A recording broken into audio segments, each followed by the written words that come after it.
Call Alfred Ngaro. Thank you, Mr Speaker. I rise to take a call on the support for Children in Hardship Bill in its first reading. And as the Chair, I look forward to the bill coming to our Select Committee, the Social Service Select Committee, a very hard-working committee that looks forward to the debate, the deliberation, and also to hearing from submissions. Mr Speaker, it's always good to speak after the member, Ms Dern, and her comments about the blind spot in regards to poverty and the intention coming to this House. I remember in the 2014 elections at one of the debates around poverty, and she was challenged about the fact of 142,000 children that were still in poverty during the Labour government. And her response was this: it was a job unfinished. It was a job unfinished. And so while the talk is about children in poverty, there was a job that was unfinished by the Labour government. They talked about that, talking about figures. It's interesting now they're talking about that. The issue about a plan, this is a plan. As the Minister of Finance talked about, that this is a plan that's working for children, for our children in hardship and for our families as well. How do we know? Well, we can talk about ours, and I will in a moment, but State of the Nation speech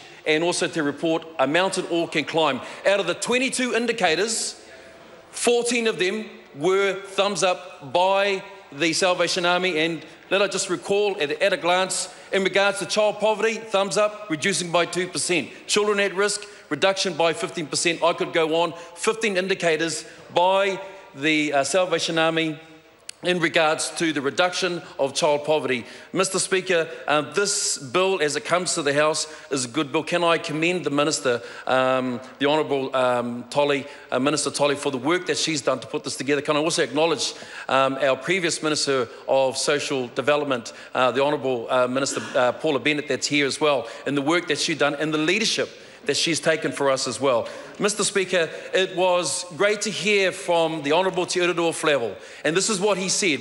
It's taken almost 43 years, in fact back to 1972, when the base benefit rate was actually increased, and under a national government, that's what has happened. And what is it doing, Mr Speaker? It's doing this. As the Minister had said, it is a vision and a plan for reducing hardship for children, and that's what this bill is intending to do. It has a theme which I think it's really important, is this: your circumstance should not define your destiny. And I think that's very important. Mr Speaker, as part of the amendments in this bill, it's an omnibus bill, is around the Social Security Act of 1964.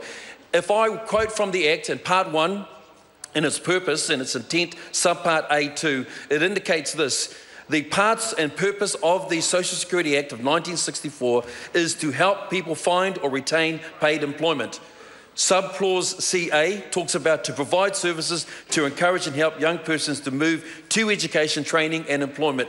Mr Speaker, I mention these because I think it's important for the public to know that the bill at hand is in line with the intentions, the purpose and the principles of the Social Security Act, which is to provide opportunities for employment for those that are actually in need as well. Mr Speaker, we know that employment lifts our families out of hardship. We think that's important. The bill is a balanced and mixed of greater work expectations. 2/3 of children are living in hardship, and we think that's important. 18,000 are in sole parents, and hence the reason why this bill is focused around that. We know that 9 to 10 of those children are from sole parent families, and we think that's important as well. So, Mr Speaker, we think that this bill will come to the House, to the Select Committee. We look forward to the submissions. The benefit rates, we think, are going to be quite important news to our communities. And Mr Speaker, can I finally just conclude my remarks brief, because I think this bill is due for its reading and its return to the Select Committee. But Mr Speaker, the comments that are made about children in poverty are often about Māori and Pacific children. And Mr Speaker, it concerns me that in our communities, the stigma that's created by the opposition about that, when there's all the talk, there's all the rhetoric, but there's not the plan to be able to make a difference. I believe that this bill and its intentions will absolutely make a difference to those families that we are talking about. Mr Speaker, I look forward to this bill. I look forward to the debate, even if Ms Ardern returns back to the committee as well. And Mr Speaker, I think this is going to be good news for our communities. Look forward to the discussions and the submissions, and I commend this bill to the House.